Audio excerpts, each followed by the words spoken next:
Last night I heard this politician talking about a brand new vision. I liked his plan, but it came undone when he got around to goddamn gun.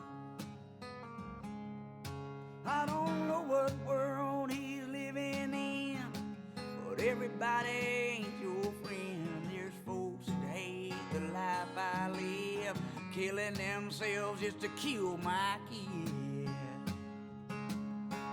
God and gun,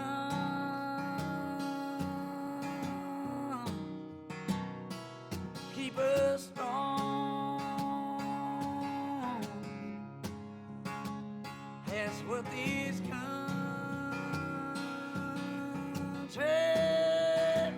was founded on.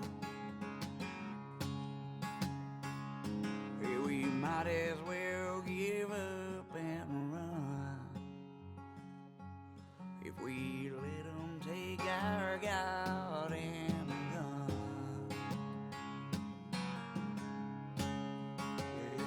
Yeah.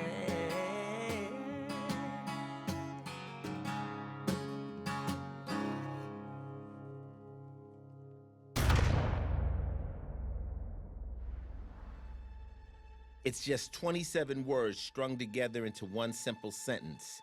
Yet its meaning and purpose in our modern society has created one of the biggest debates in recent history. A well-regulated militia being necessary to the security of a free state. The right of the people to keep and bear arms shall not be infringed. You come in, you brandish your little book as if I don't know what's My little book, there. that's the Constitution of the United States, our founding document. I know Pierce. what's in your Constitution. Do you really? I've been debating this for a very long time. The American people love their guns. You have a right to own a gun. I have a right to not own a gun and still feel safe in this society. The assault weapons ban. Guns. Gun control advocates. Assault rifle. Assault rifles. Assault rifles. Assault weapons. Automatic weapons. High-capacity magazines. Riddled. Mass slaughter. We gotta stop making this a taboo subject to everyone. There's no way a ban on guns is gonna get to the president. Huh, shocking. Guns are synonymous with America. Now listen, son. I'm sending you out to the National Shooting Championships because I want you to learn how to shoot. Glorified in popular literature and music, in television programs, video games, and movies. I'm a lead farmer. Guns are everywhere in our culture, but the stereotype of the typical gun owner is not that of the average American. There's people who like guns and people who don't like guns, and the people who strongly support gun control often despise the characteristics they associate with gun ownership. They'll view a typical gun owner as a politically extreme right-wing person, as a person who's indifferent to the suffering of victims of gun violence, as an ignorant backwoods hick. Because they dislike the stereotype associated with gun ownership, they feel no qualms about restricting gun ownership very severely. They don't think that group has any rights that they need to respect. The amount of diversity in the shooting community here in the United States is actually quite phenomenal. I think on TV and maybe news reports, there's a certain stereotype that people have in their heads, but really, if you come out to almost any shooting range, you see all sorts of races, men, women, young, old. It's really a diverse sport, and that's kind of the fun part about it all.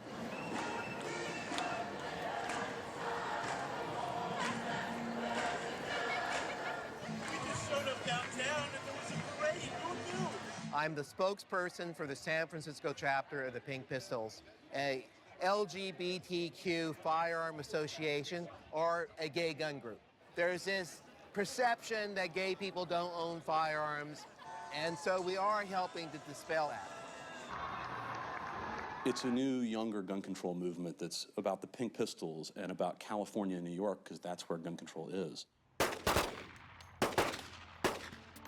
It is more about civil rights. I mean, we're more interested in making sure that the grandmother in East Oakland has a shotgun because she's the one who has inadequate police service. Having her have that firearm is the most important thing. People have this misperception that most people in East Oakland are criminals, and they're not. Most people here are law-abiding citizens. They rely on the right of self-defense to literally stay alive, to protect their homes, protect their families, protect their businesses. They understand that they need them for protection because in places like South Central or Watts or Compton, wherever, you can't always depend on the police to come in and help you in time. In fact, in some areas, they won't even come at all. When you touch the Second Amendment, you can't become more anti-American because America would not be without her guns. The gun is often referred to as the great equalizer, a tool for self-defense that does not rely on strength or incredible speed to be used. It allows a 5-foot, 90-pound woman to defend herself against a 6-foot, 200-pound attacker. Yet this machine of steel and lead has no mechanism for determining if it's being used for good or bad. Once its firing pin strikes the shell's primer, the bullet is sent hurling down range to hit either an inanimate object or strike a living body, causing injury or death. This quandary of good and evil that the gun possesses is at the heart of our national debate. Both sides clinging to their vision of the gun, but not willing to listen to the other, holding on to fear and misconceptions while waging a war of rhetoric. Depriving citizens of the right to defend themselves, the ability to defend themselves, is not reasonable. It's words and concepts that this war is about, not the gun.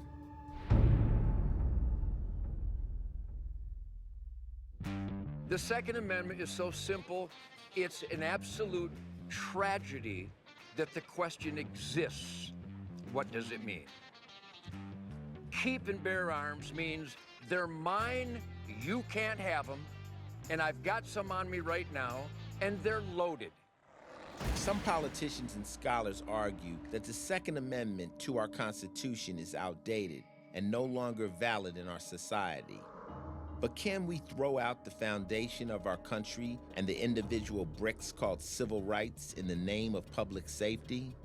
What did the Founding Fathers envision when they wrote the Second Amendment? And can we continue to pay the price with human lives to support it? Guns have been a part of American culture ever since the first Europeans showed up with their guns 4 centuries ago. And ever since, they've been an important part of what America stands for. By the time of the American Constitution, English law had recognized a right to have arms for 100 years. It recognized a pre-existing right. Just like your First Amendment right to assemble, your First Amendment right to freedom of religion, your First Amendment right to freedom of speech, your Second Amendment right to keep and bear arms was not created by the federal government.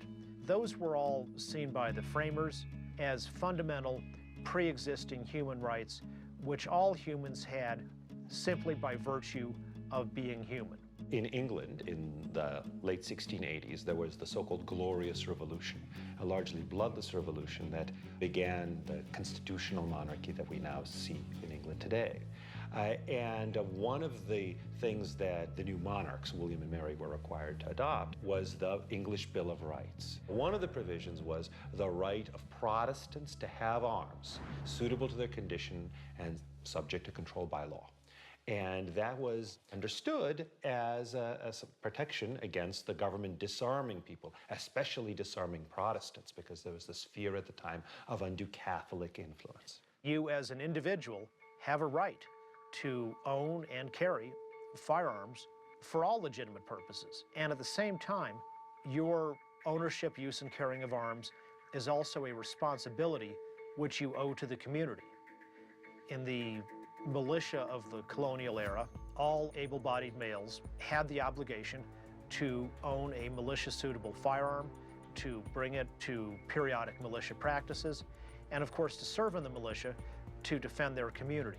When you had the struggle between the Federalists and the Anti-Federalists in trying to ratify and draft the Constitution, The Anti-Federalists had a real problem. They're going like, we're really here about liberty. This is a big thing to us, and we want to put this Bill of Rights in there. And they didn't put it there because it fit on the word processor. They put it there because they realized and recognized that it was the ultimate guarantor of all of our freedoms.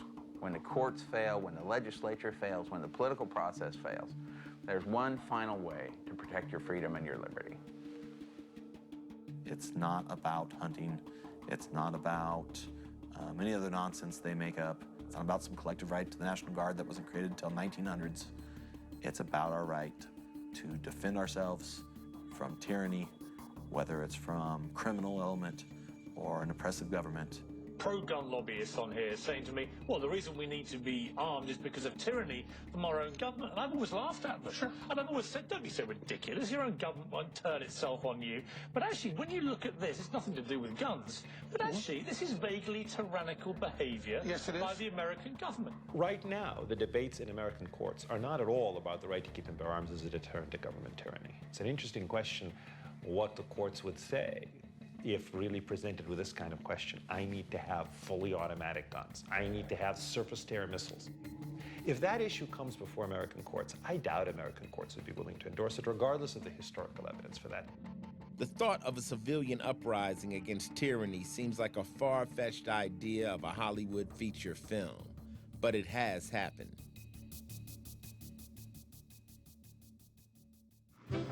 World War II was winding down at the end of 1945, and boys that left small-town USA were returning as war-hardened men set to start their lives. In Athens, Tennessee, the return of these men would set the stage for a unique battle between bullets and ballots. Athens was probably having a peak experience of drama and excitement and positive energy flowing because what they call the boys were coming back from the Second World War.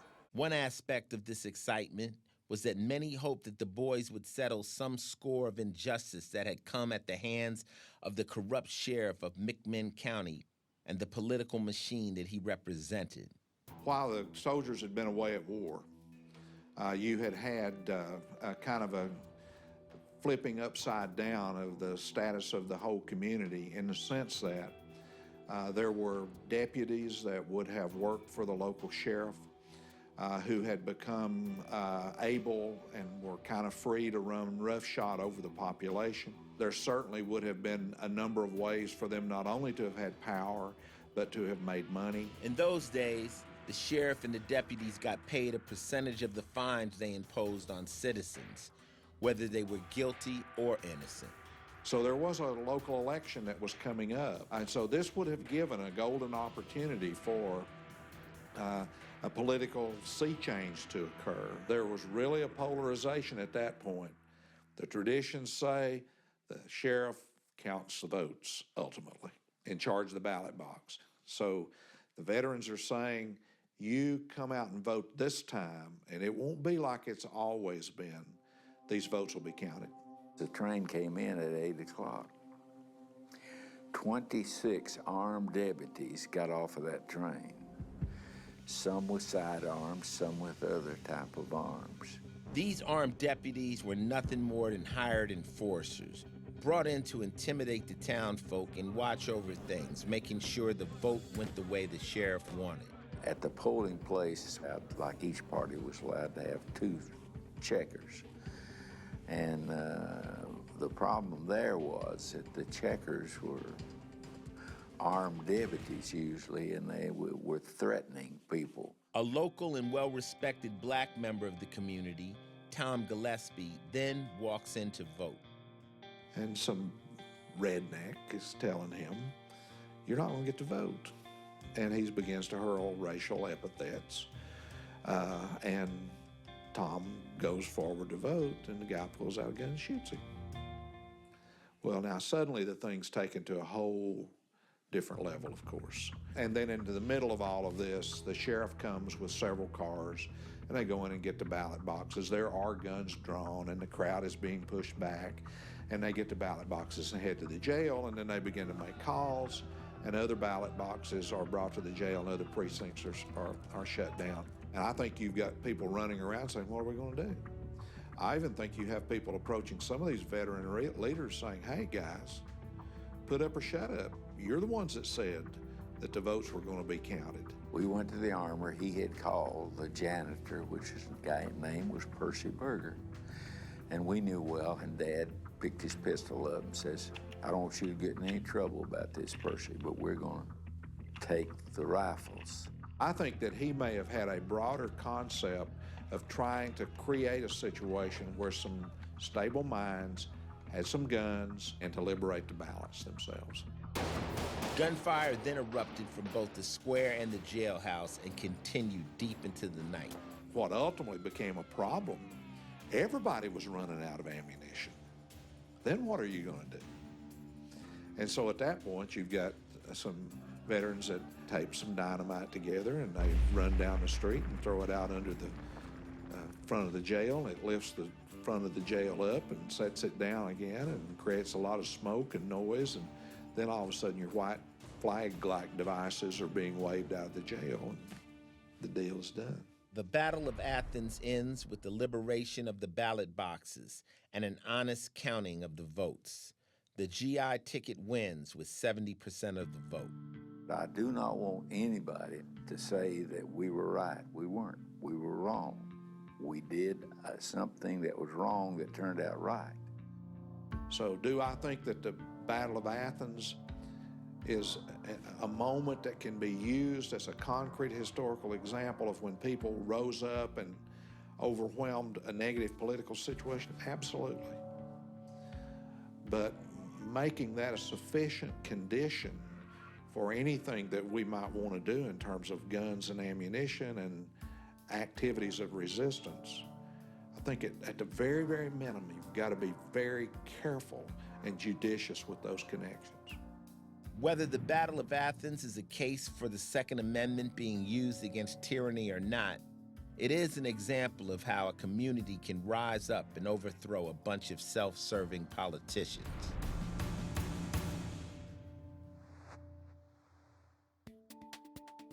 One of the most disturbing things about gun control in American history is its relationship with race and racism.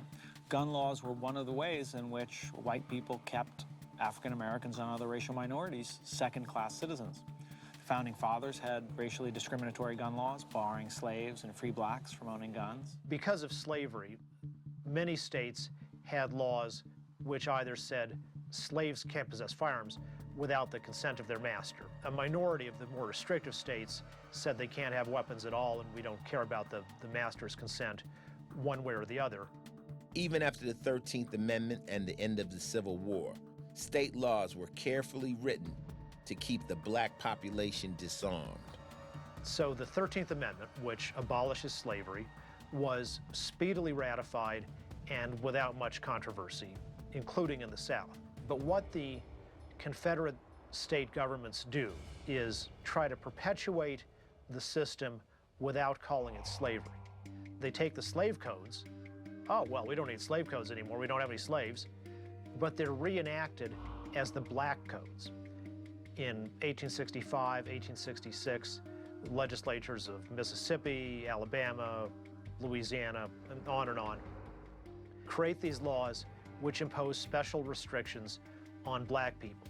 And another major feature of the slave codes reenacted as black codes was special restrictions on gun ownership by blacks. Some African Americans joined up with the Union Army where they served in black regiments and were armed by the United States government.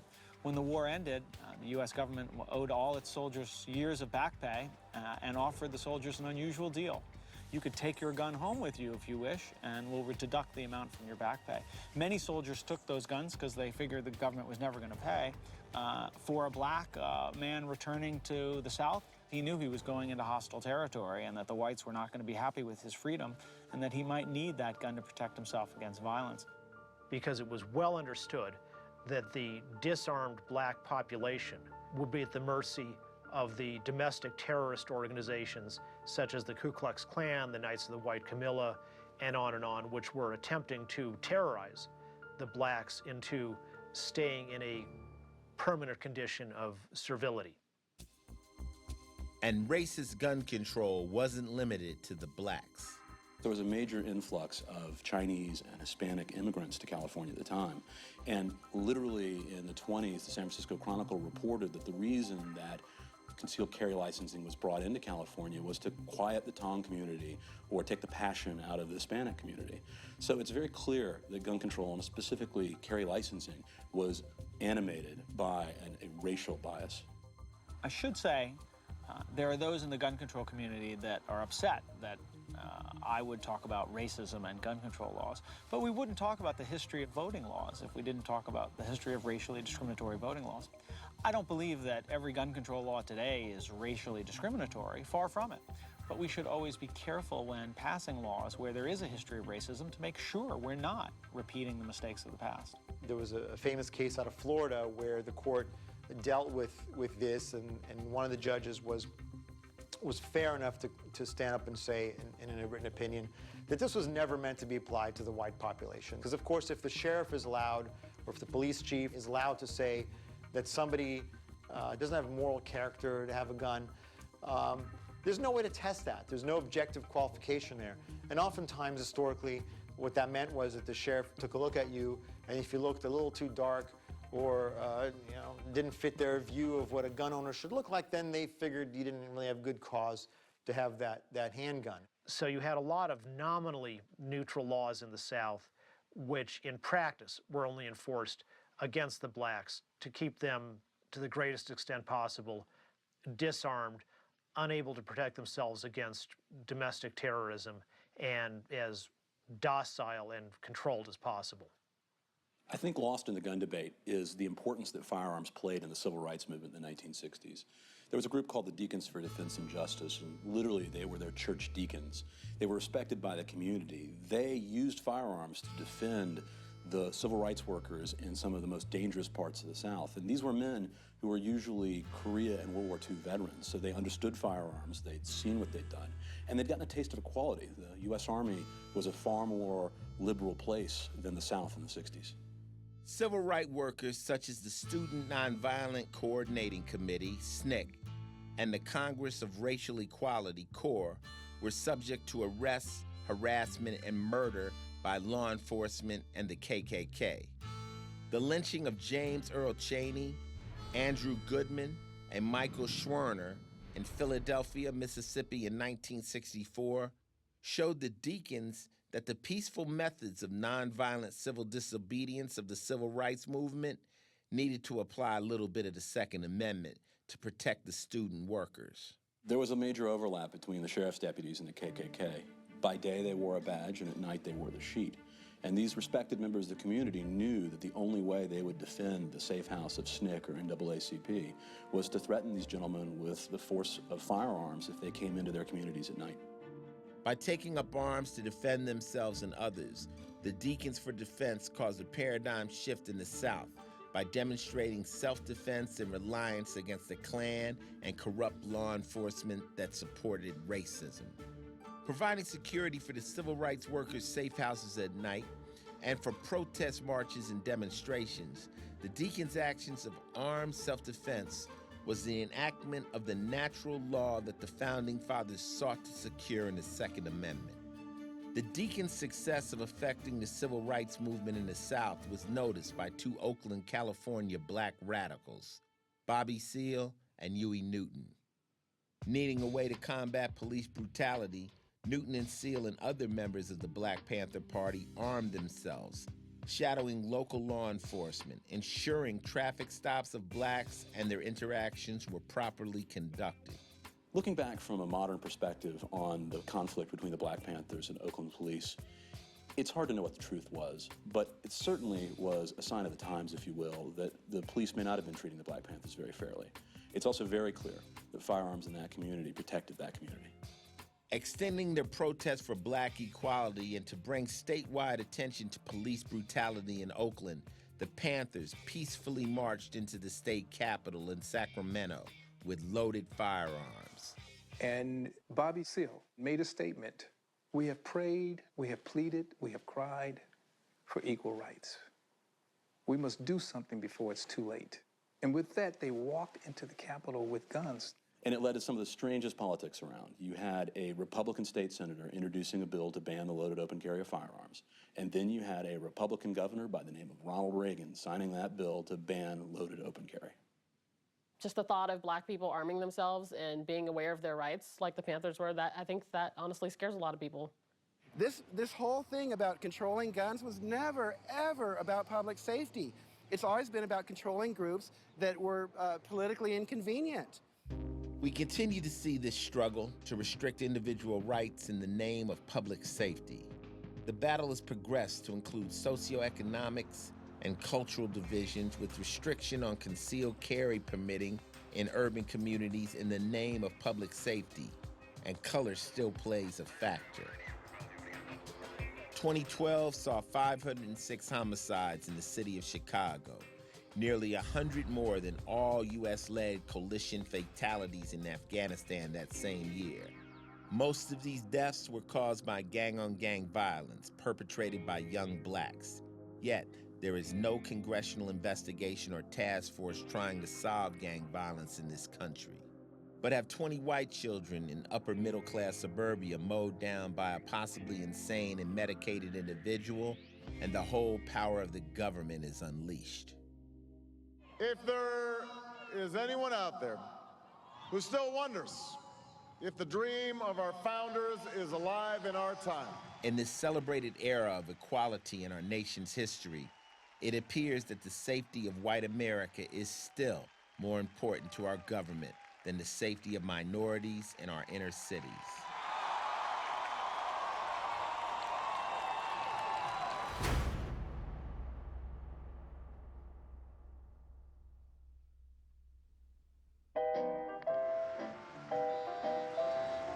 Chicago has long been associated with gangsters and guns. Notorious criminals like Bugs Moran, Tony Accardo, and Al Capone all profited off bootlegging during the U.S. government's prohibition on alcohol from 1920 to 1933. Championed by groups like the Women's Christian Temperance Union and the Anti-Saloon League. Twice in a few weeks, the government has struck. This time a brewery on South State Street. Prohibition came about with the passage of the 18th Amendment to the Constitution and the Volstead Act, which outlawed the manufacturing, importation, exportation, and the sale of alcoholic beverages within the borders of the United States. The ban, like many federal bans, targeted minority groups, like Catholic immigrants from Europe and blacks who were being blamed for crime and moral corruption in the inner cities. Celebrated by the progressives of the day and Protestant groups, Prohibition was only effective in opening the door to illegal bootlegging operations and organized crime, quenching America's thirst for alcohol. Alcohol prohibition in the 1920s was a disaster on many levels and caused a huge increase in organized crime, because the government, by creating alcohol prohibition, had essentially given a huge guaranteed revenue stream to organized criminals who would supply illegal alcohol. The organized crime syndicates sometimes fight turf wars with each other, shoot each other up. St. Valentine's Day Massacre in Chicago was one notorious example of that, which really shocked the entire country. The St. Valentine's Day Massacre was a gangland execution of 7 North Side Irish mobsters that were savagely shot down with 2 Thompson submachine guns. The event shocked the American public and led to the first major federal gun control act. And they'd use the machine guns, and so the government felt the need to start to restrict those. So back then, they probably couldn't get away with just banning things. So they started to tax machine guns and say you couldn't have them unless you'd paid this tax. That was the start of the NFA. The National Firearms Act of 1934 regulates automatic weapons, short-barrel shotguns, rifles, suppressors, and destructive devices such as grenades and bombs, and a broad catch-all category called any other weapon. The act does not outlaw these items, but creates a registration process and a tax schedule that must be met before a citizen can possess these weapons. So to the untrained eye, if you look at both of these firearms, They're quite similar in nature, right? But one of these is a machine gun,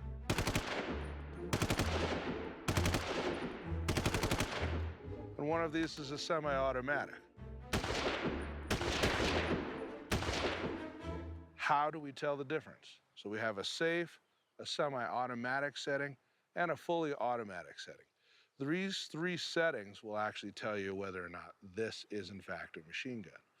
If we compare this to the AR-15 sporting rifle, you'll notice right away that we only have two settings on our selector switch. One is safe and one is fire. That third position of automatic is not available on this firearm. Now, there are other differences internally in the weapon system of an M16 that differ from that of an AR-15, but externally, that's the easiest way to verify which one is a machine gun and which is a semi-automatic sporting rifle. For most individuals unfamiliar with firearms, these differences are unseen, which leads to a lot of misunderstanding between fully automatic weapons and the modern sporting rifle you can pick up at your local Walmart. This particular firearm and its fully automatic capability is in the neighborhood of $15,000 to $20,000.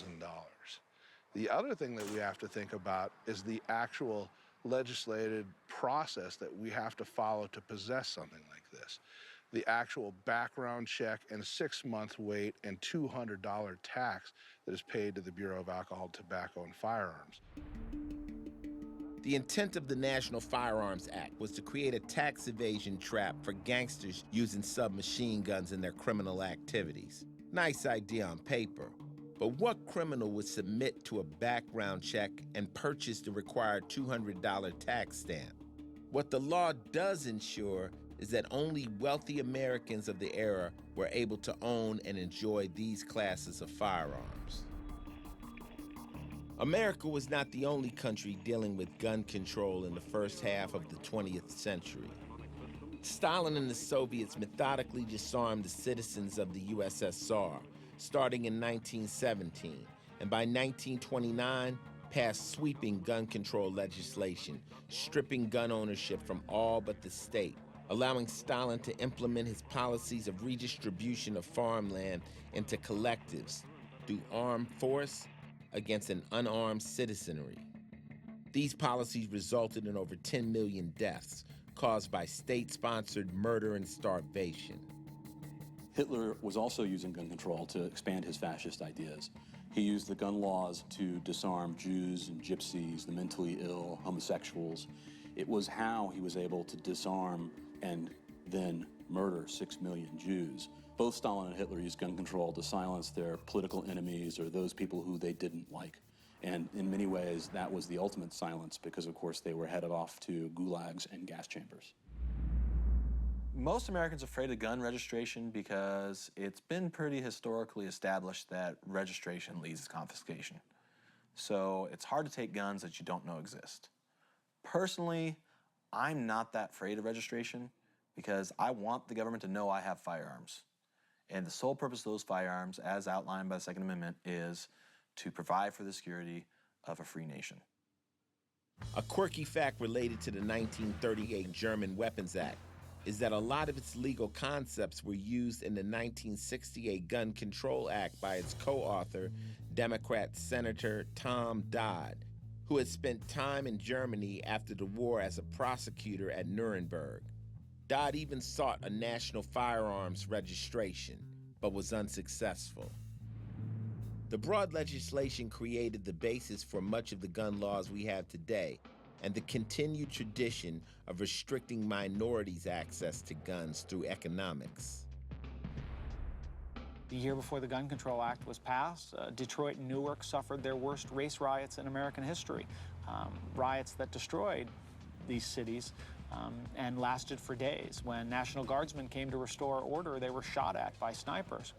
Congress commissioned a report to determine the causes of the unrest, and the report put at least part of the blame on the easy availability of guns in urban areas. So there was a sense that if we could restrict some of the guns in the hands of people in our inner cities, read racial minorities, we would have much less violence in society.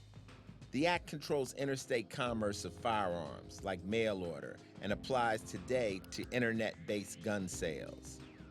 It created the federal firearms license system to register, control, and track gun dealers and manufacturers. It also stopped the importation of inexpensive small-caliber handguns along with surplus military automatic and semi-automatic weapons into the country, enhancing the 1934 National Firearms Act.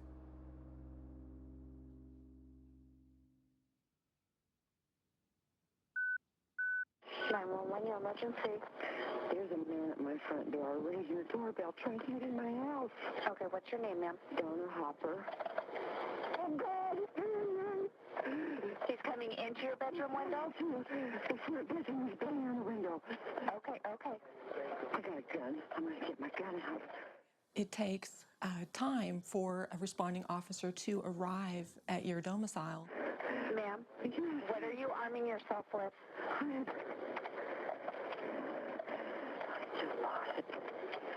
Oh, God, hurry, please. Okay, ma'am. I'm good. Donna. My window. He broke my window. He broke your window, or did you just shoot? No, he just broke it. The most significant risks a criminal faces is not going to prison for a long period of time. That's pretty unlikely.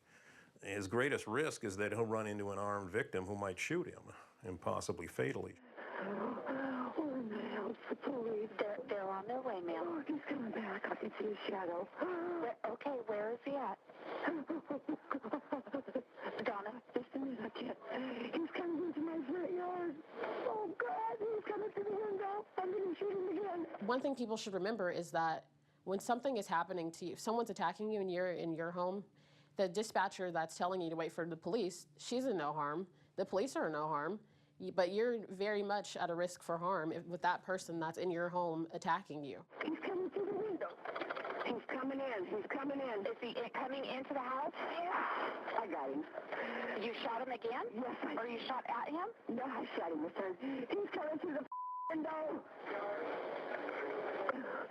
I shot 3 shots. Oh, my God. He's on the ground. Especially women. If we're alone, we don't have any business not having guns in our house. We applaud that woman for being able to defend her family and her home, and we're glad she had the presence of mind to do that.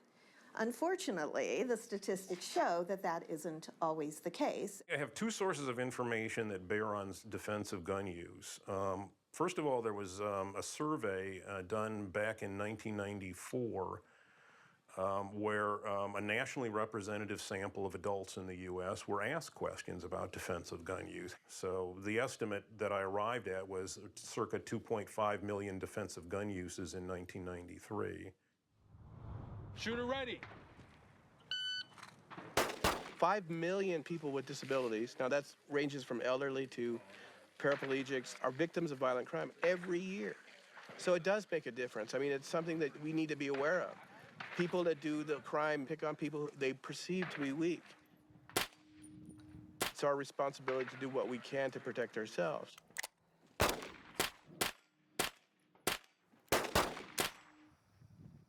A disabled veteran used a World War II-era gun to shoot at an intruder who kicked in his door over the weekend. Well, I've got a .32 automatic pistol my dad sent back in 1948.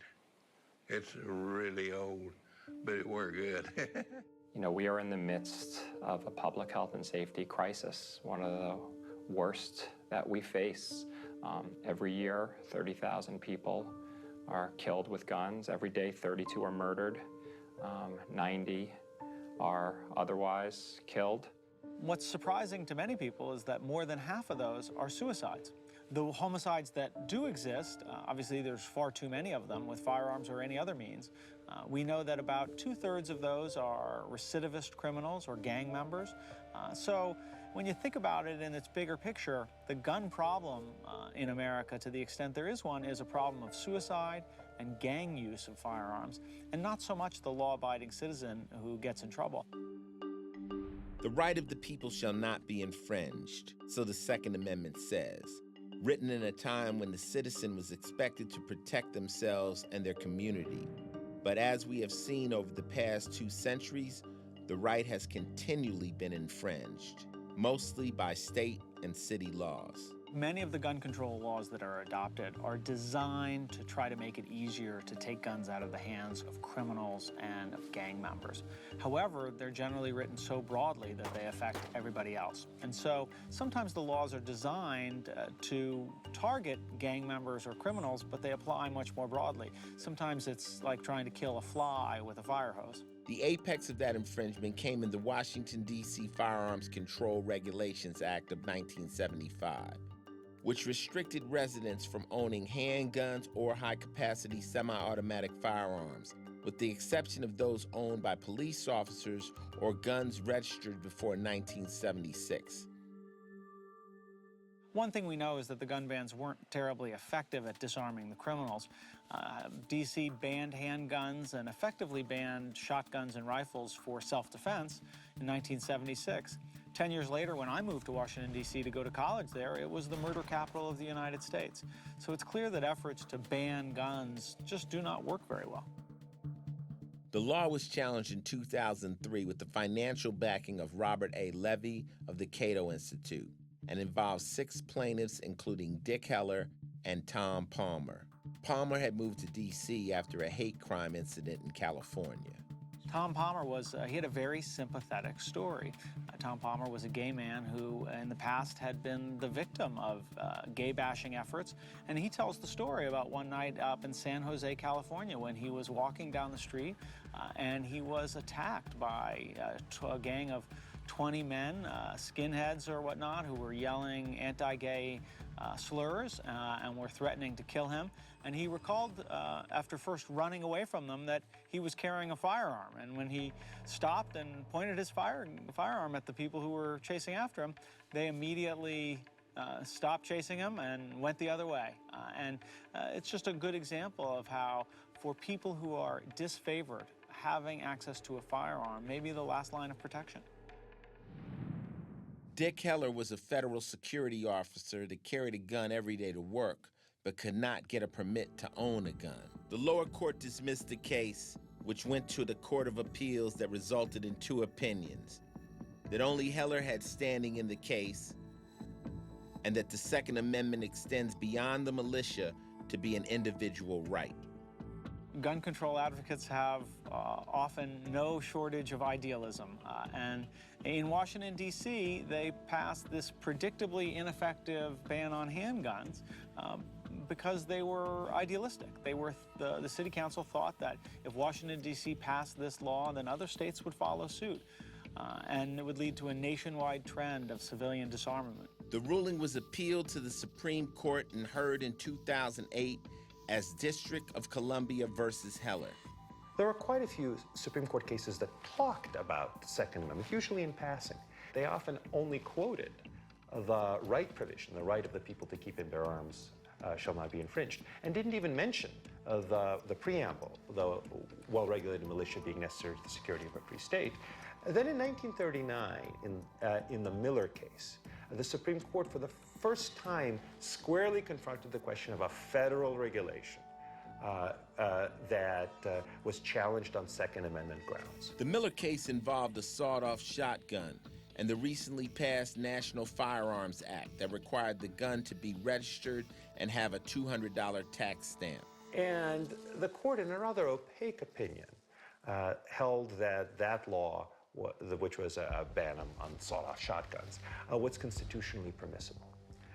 And some language in it suggested that the right was not an individual right, but only a right that belonged to the states. Following 1939, lower courts read that ambiguous decision as clearly rejecting the individual rights. Then, starting with the 1990s, there was a flurry of scholarship by lawyers and law professors, published often in pretty prestigious scholarly journals, which said, wait a minute, the right to keep and bear arms was long understood as an individual right. So after nearly 50 years, the Second Amendment was heard again in the Supreme Court. In a 5-4 decision, the court affirmed that the Second Amendment applied to the individual as well as the state. It also established that the right could be reasonably regulated. Heller makes clear individuals have a right to own guns, that we can never get rid of all the guns, and the government can never come take all your guns. But the decision was not a clear win for the words, shall not be infringed. At the same time, the Heller case made crystal clear that there's plenty of room for states and localities to pass gun control laws that promote public safety. And so I think in some ways the Heller case embodies what we might think of as a reasonable right to bear arms rather than a radical right to bear arms that might be favored by one or the other sides in the gun debate. You know, personally, I found the Heller decision liberating, that the Second Amendment gives you a definable, limited right to own a gun in your home. Let's talk about what we can do in the context of that decision, in the context of the majority opinion by Scalia that said that it can still be regulated for the sake of public health and safety. Let's talk about the things that we all agree on that have the potential to make this the safer nation that we all want. A second case in 2010, McDonald versus Chicago, affirmed that the Second Amendment applies to the states through the 14th Amendment that can have limited restrictions such as not allowing the mentally ill to possess guns or banning guns in sensitive buildings and schools. But there was more in the Heller decision than limited regulation. It introduced a term called in common use.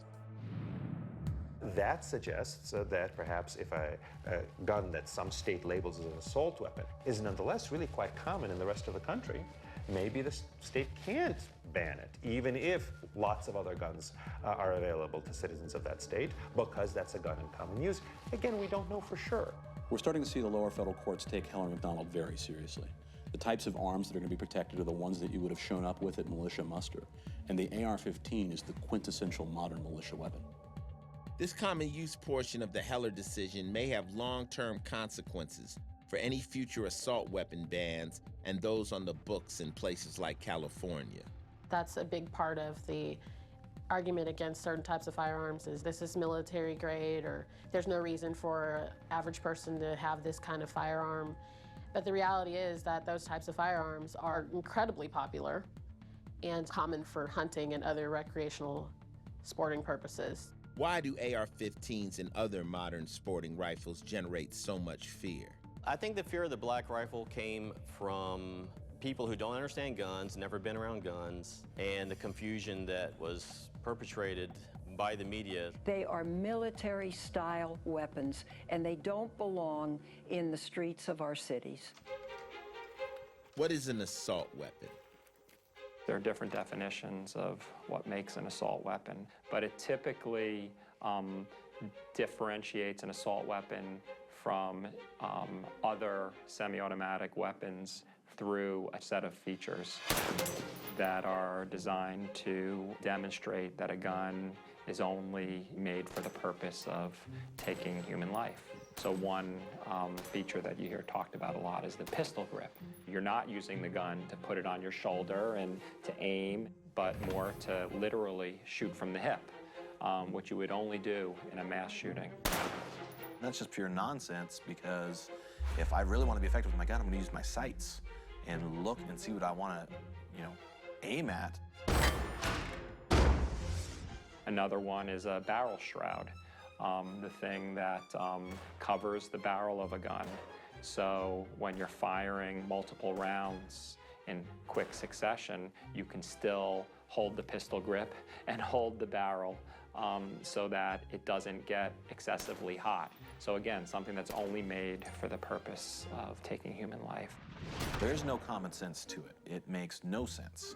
Basically, they think these features somehow improve the lethality of a firearm, and they simply do not. What's a barrel shroud, and why should we regulate it? I actually don't know what a barrel shroud is. Okay, because it's in your a shoulder legislation. thing that goes up. No, it's not. So, the whole idea was basically to demonize certain class of firearms in order to make it easier to take them out of circulation. Politicians focus on restricting assault rifles primarily because it's an easy target in political terms. And you can kind of nick away at gun ownership, one gun type at a time. So that's part of the incrementalist strategy.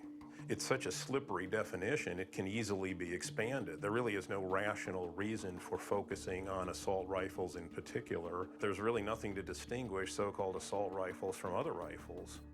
If anything, they're less dangerous, taken one shot at a time, because they tend to be smaller caliber rifles. When we're talking about rounds like something fired from like the AR-15, the .223 or .556 round, we're talking about a round that was originally made for the Vietnam War and was designed to basically wound enemy troops. As opposed to something like a hunting round, there's a big difference in that. All right, so we're going to look at two different bullet types here for sporting rifles. This is a .223 or .556 cartridge. This is what we're going to shoot in an AR-15. Now I'm going to fire. If we sort of look back at yesteryear and think about, what your grandfather shot, we look at something like this .30-06 cartridge. This is, in fact, a .30 caliber projectile as compared to the .22 caliber projectile in the .223 or .556 round. We're going to be firing this .30-06 projectile in a World War II era vintage M1 Garand.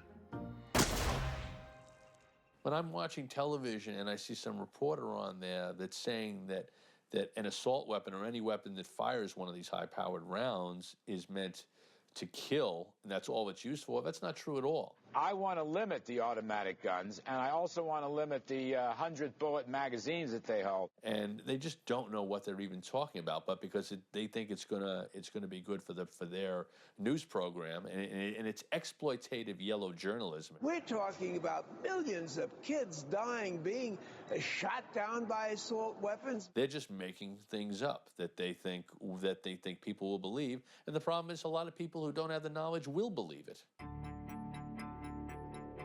Yet the politicians continue their call for banning the AR-15, saying such a ban will reduce gun crime. It's easy to use, has tremendous killing power, and tears young bodies apart. Less than 1% of all gun crimes in America are committed with what even could be broadly defined as an assault weapon, and assault rifles would just be one subset of that, and a relatively small one. But that are involved in crime, that's pretty close to zero. It's freakishly rare. Chosen for its lightweight, ease of shooting, and the ability to be customized to meet the shooter's needs, whether it's hunting, competitive shooting, or just plinking on the weekend with the family, the AR-15 is America's favorite gun. It is also one of the most selected guns for personal defense to stop home invasions or the rare moments when society temporarily ceases to be civil.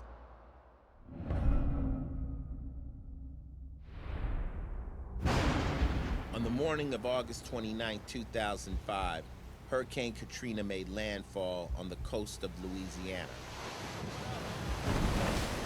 The Category 4 cyclone generated a tidal surge as high as 18 feet.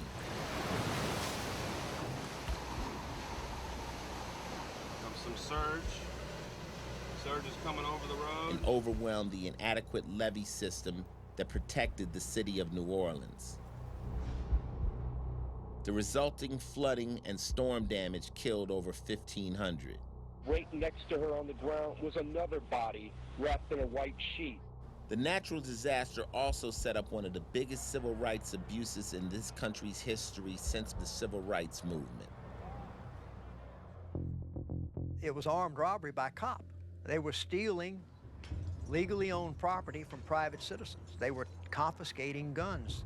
The Second Amendment guarantees the right to keep and bear arms. Constitutionally guaranteed or not, the thin veneer of civilization was washed away with the tidal surge, taking the Second, Fourth, and Fifth Amendments along with it.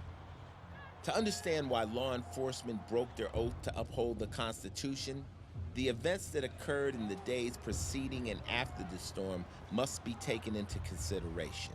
A lot of these people that elected to stay, they said, I'm not leaving and turning my house and my property and all of my belongings over to thugs and looters. So they elected to stay. They stockpiled, and they stockpiled guns and provisions and food and water, and they stayed. These individuals dug in and rode out the storm, and then dealt with the storm surge and flooding that followed. And then later on, the next day, when some of the water subsided, that's when a little bit of the action started, where a lot of undesirables came out in stolen vehicles, started breaking into the businesses in the area, loading it up, and running down the street to wherever they were storing it and coming back and doing the same. And at that time is when I pulled out my guns and just sat out front with my shotgun to let them know that nobody's messing with us here. It's a safe house. We might have had a few confrontations with people, but we just told them to go in their own way. The two great misconceptions of Katrina, or the aftermath of Katrina. Number one, that there was martial law. And number two, that you had to leave if there was a mandatory evacuation order. Every person is hereby ordered to immediately evacuate. Take the second one first. A mandatory evacuation order is simply a way for the government to cover itself. But most people don't understand that, and they think that because there is a mandatory evacuation order, if you violate it, then you're violating some sort of law. Unfortunately, a lot of police officers believe that. The other great misconception is that New Orleans is under martial law. And there was no martial law in New Orleans, but everybody was saying martial law, and the police thought that they had extraordinary powers. With looters running wild, armed citizens protecting their property, and pressure on the government to get things under control, a perfect civil storm followed Katrina's path. One of the largest contingents of people you had down there was reporters. And they're wandering around looking for stories, and they would walk up to somebody they saw cleaning up storm debris, and they'd stick a camera on them and a microphone, and they would say, well, what do you think about the way things are going? It's just hard for me to believe that this is America. And the city of New Orleans cut all utilities. They cut cell phone use, they cut gas, water, electricity. There was no presence of any kind from city government, not one New Orleans police officer, nobody from FEMA, nobody from City Hall. All right, so people here feeling scared about what this night's going to bring and feeling neglected by their government officials. And that just opened the torrent. That opened the floodgate, and they criticized everybody, but particularly Ray Nagin. They really wore Nagin out. Nagin got tired of it. He got tired of all the bad press, and he told Eddie Compass, police chief, run them out. Push them. Just get them out of here. One such person was Patricia Connie, a 67-year-old pensioner living on her own with her two dogs. You say guns will be taken? No one will be able to be armed. We will take all weapons. When the police came and knocked at my door, and they're asking me, aren't you afraid of looters? I said, looters? I said, I'm more afraid of you than I am looters. Well, I don't want you in here. I don't want you in here, period. The police continued to question Patricia while pushing their way into her house, asking her if she had any weapons. It was the Louisiana sheriffs and the California Highway Patrol. When they attacked me, they looked like fullbacks coming to you. And he dropped. When he dropped, he wrenched her sideways. Her face hit her own cabinet, broke a tooth, blacked her eye, and she cracked her shoulder in 3 places, all over a little pocket pistol that didn't have any bullets in it. They violated the Second Amendment, right to keep and bear arms. They violated the Fourth Amendment, to be safe and secure in your own home. They violated all of that. Homeowners had armed themselves to protect their mansions. Residents were handcuffed on the ground. In the end, police took their weapons but let them stay in their homes. The gun confiscations extended out of the city limits into the surrounding parishes. St. Tammany Water Patrol deputies were out in boats, stopping boats and confiscating guns from people. I wanted to get back to my home. I lived in Venetian Isles, which is probably half a mile at the most, and obtained some of my valuables that we left in the house. And the only way to get back to Venetian Isles was by boat. So I called my good friend Wayne and asked him to give me a ride back to the house. Wayne and Richard made the journey across the lake to Venetian Isle and recovered the valuables. One thing he really wanted to save was an antique shotgun that had been given to him by his grandfather. There was deer rifles and handguns and stuff like that, but he really wanted that shotgun. Wrapped the old guns and valuables and stuff in blankets and stuck them inside the boat. Left here and went back toward the Wrigley's where we had parked the automobile and the trailer. And they were coming out of the community, and they were stopped. There was a sheriff's boat coming toward us. I told Wayne, I said, they're probably going to stop us and see what's going on because they, we're checking for looting. And first thing we hear is, stop the boat. Put your hands in the air. Hands up!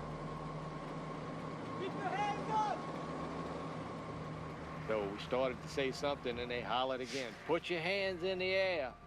And they all got rifles on us. So we put our hands in the air. And they came alongside of us and asked us if we had any guns on the boat. I said, yeah, we got guns on the boat. We got 2 pistols for protection. I thought they were going to shoot us. They made us get out of my boat and get in his boat. They said, we'll find them. And they proceeded to find them. They tore them up out of the bottoms of the boat, took them out of the blankets, held them in bunches at a time, handing them inside the boat to the other people. All the time, there's 2 Army personnel with M16s facing us, which I didn't enjoy at all, but there's nothing we could say. What other way could you feel? These were sheriff's people that were supposed to be protecting us. We weren't doing anything wrong. We were just protecting our valuables, bringing our valuables away from the looters that supposedly we were told were breaking into our homes. I think all total between the 2 pistols, the few rifles I had, and some shotguns, I think it was a total of 9 that they took from us. And the weeks after the storm, much of the law enforcement knew the difference between an armed citizen and a looter. They didn't mess with us. They looked at us and they just kept going. And then eventually St. Claude was the only street that they could access the lower 9th Ward on, and that's when a lot of the rescue people started going down St. Claude, down the lower 9th Ward. And all the police, firemen, or whoever came by saw that I had a weapon, and I told them it was a safe house here, and it was fine with them. It didn't faze them at all. But Joanna's civil rights eventually ran out. Well, it was about 12 days later. By that time, the city was getting pretty thin as far as people go, because there was no signs of any energy trucks out or anybody trying to bring in utilities back in. The military was just patrolling, setting up roadblocks on the street, and then this one day we had about a dozen U.S. Marshals coming down the street. They saw me with my shotgun. They pointed all their M16s at me and said to put it down. They pulled everybody out of the bar, put everybody up against the walls, ran makes on everybody, took all my weapons, didn't say a word, and left. And I never got them back again. Post-Katrina New Orleans is a glaring example of the government, or at least a handful of misguided law enforcement officers, suspending our civil rights in the name of public safety. But what happens to our public servants' promise of protecting innocent civilians when the firepower is controlled by a mob?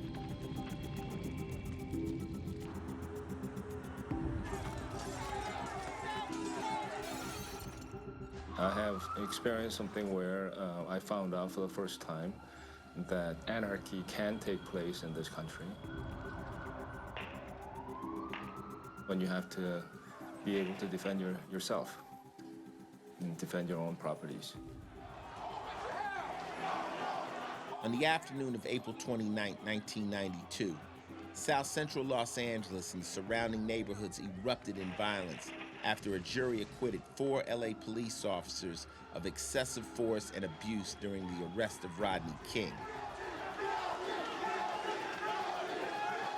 Race tensions came to a head and mobs of gangs filled the streets, looking to loot and destroy everything in their path. When the police decided to withdraw from the riot flashpoint of Florence and Normandy, I think it just became an all-out rioting by the street gangs.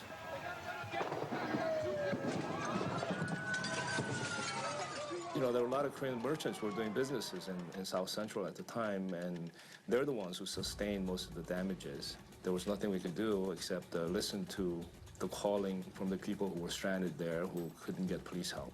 43 years down the drain.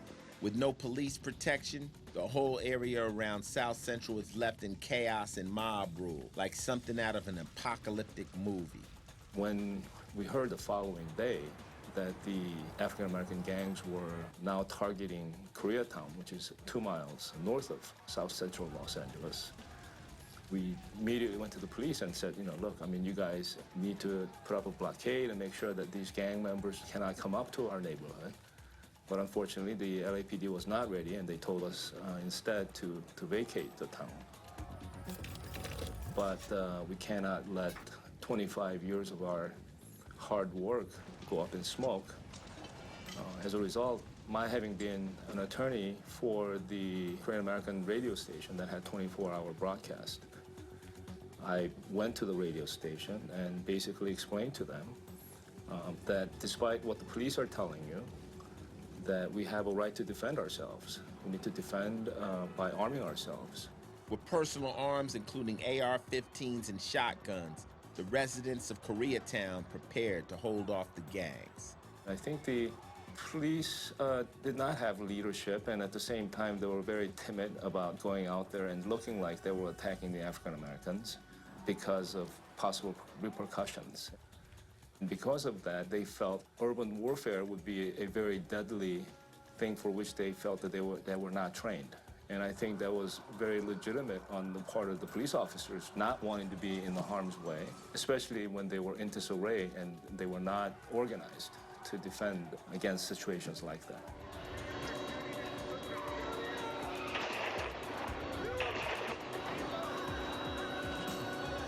The Korean businessmen defended their businesses and neighborhoods for 3 days until the National Guard showed up. During those 3 days and 3 nights, the civilization as we knew it broke down rather quickly. What did you get? Shoes. Shoes? The media's attempt to get the viewership didn't help much either. And as a result, the law enforcement was immobilized. Those Korean immigrants who were there trying to protect their stores were very surprised to find out that in a country that they had considered to be the most civilized, something like this could happen within hours. What Americans witnessed over those 3 days of rioting was how ultimately they are responsible for their own safety and well-being. It is not the state's responsibility to protect them. That is what the Founding Fathers knew when they wrote the Second Amendment. They knew that a civil society only exists when people are respectful of others. Governments are only as good as those elected, and evil does walk amongst us.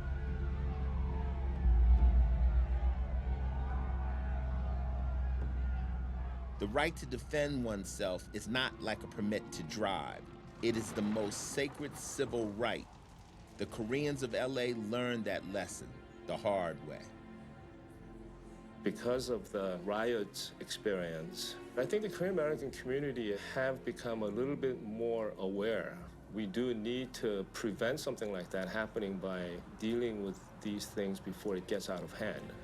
I think we all need to be vigilant and make sure that something like that doesn't happen.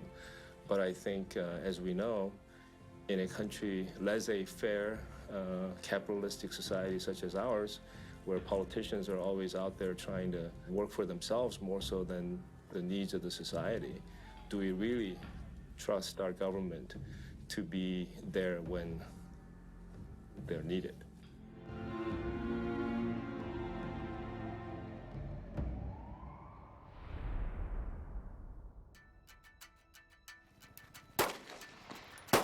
Concealed carry is a woman's issue because firearms uniquely empower women to protect themselves.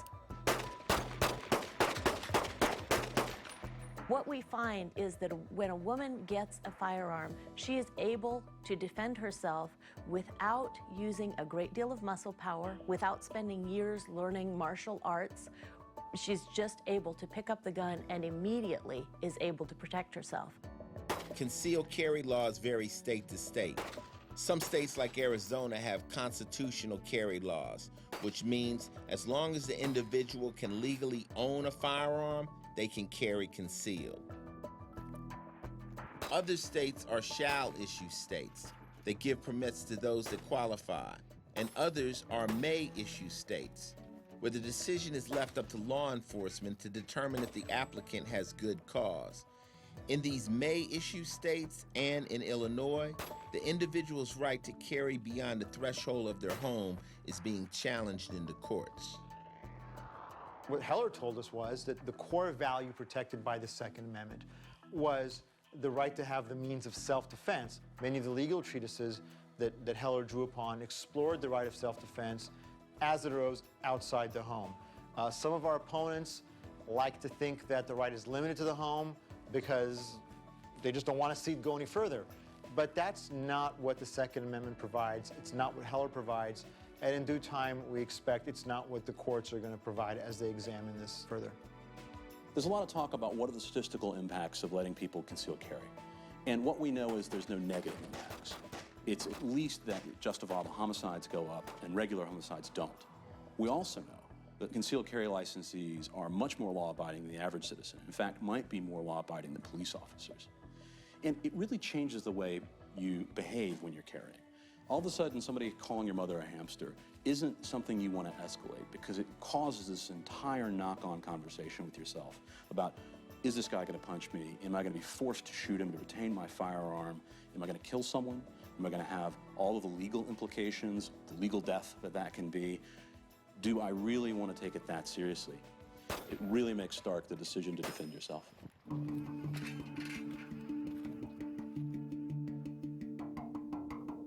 After the Newtown massacre, Wayne LaPierre, the CEO of the NRA, went on the defensive when lawmakers and the media called for new gun control bans and regulations.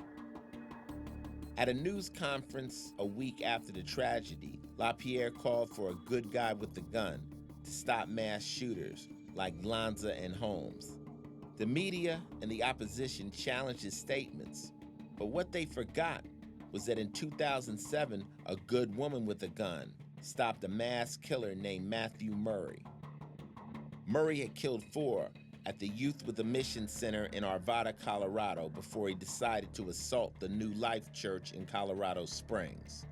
All we know is that a gunman opened fire here in the parking lot at New Life Church right behind me, shooting 5 people.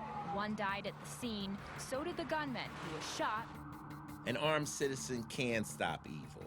It's not a far-fetched idea left for debates on Sunday morning news programs. It happened in Athens, Tennessee. It happened on those moonless nights in Mississippi when the Ku Klux Klan rode against equal rights. It happened in New Orleans and in Los Angeles when society collapsed. And it happens over 1 million times a year when law-abiding individuals use their guns in self-defense.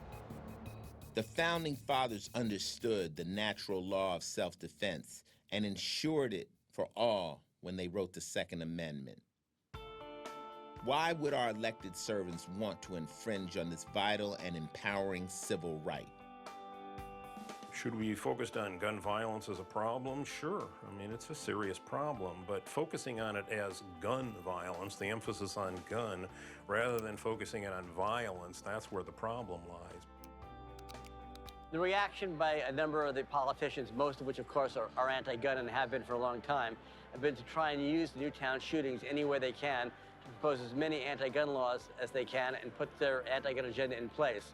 So far they've come out basically with what I'd call a wish list, and you name it what's on there, from registration to so-called background checks that really are a national registration system, to banning guns, to banning ammunition feeding devices, gun magazines, making it difficult to get permits. They basically thrown every roadblock they can up and hope something sticks. This is a very complex issue, the issue of violence in general, the issue of gun violence in particular. There are a lot of contributing factors, socioeconomics, mental health, all these things. There are a lot of valid conversations that we should be having, and we should be having that conversation with a respect for the Second Amendment, a respect for the fact that most gun owners are decent, law-abiding citizens. It's the people. Anything can be construed as a weapon. My vehicle, if I decide to drive into a crowd of people and injure them, is in essence a weapon. And unfortunately, there's bad people wherever we go. Those people are the people that are causing the problems. How do we identify and treat people who are mentally unstable or those who are likely to commit crimes? How do we prevent weapons from getting into the hands of mentally unstable individuals? And we can do that through background checks. We're working with psychiatric professionals that are feeding information into a database, and so if you have to get a background check, if your name comes up in that system, then obviously you don't qualify to own a firearm. I think it's sensible ideas like that that we should be talking about. Instead, our politicians are polarized around this concept of assault weapons. That's really, I think, just missing the point. Any gun laws that we have should be focused on reducing crime, and if they're not going to reduce crime or prevent crime, then really what good are they? I give this to the gun banners. You know, I'm in full agreement with them that I'd like to stop violence, okay? The problem is that there's almost a philosophic issue there, okay? How do you maintain your freedoms under our Constitution and deprive people of the means of self-defense in your attempt to try and prevent what are actually rare occurrences? You know, gun crime is actually down in this country. Crime, you know, violent crime overall is down in this country. Okay, and people just refuse to, you know, acknowledge these statistics. Yet firearm ownership is at an all-time high. Most gun control laws are highly unlikely to do any good. Some of them are unlikely to do much harm either, but some of them are likely to interfere with self-defense with very little crime control benefit. By and large, most murders and an even larger share of other gun crimes are committed by people who are pretty committed criminals. If they are unwilling to follow the laws against murder or against robbery, they are unlikely to follow laws against possessing guns. Our rich republic can't be there if we don't respect the Bill of Rights. And in fact, it's surprising how well the Bill of Rights has actually endured over time. And so as we move forward into the future, we need to respect each and every one of those civil rights, because with it, we can have that republic that Franklin said, if you can keep it. So the question becomes, how much of our civil rights are we willing to give up for a sense of safety? Do we give up the right to be protected from unlawful search and seizure? Our right of privacy? Our right of self-defense? Do we abandon our natural rights for a promise of safety that the government can't or won't provide when we need it? The civil rights of the people are the basis of our society, and if we surrender one, we surrender them all.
It also established that the right could be reasonably regulated. That's an interesting term, reasonably regulated. Here's the rules, but they can be regulated. What the fuck does that mean?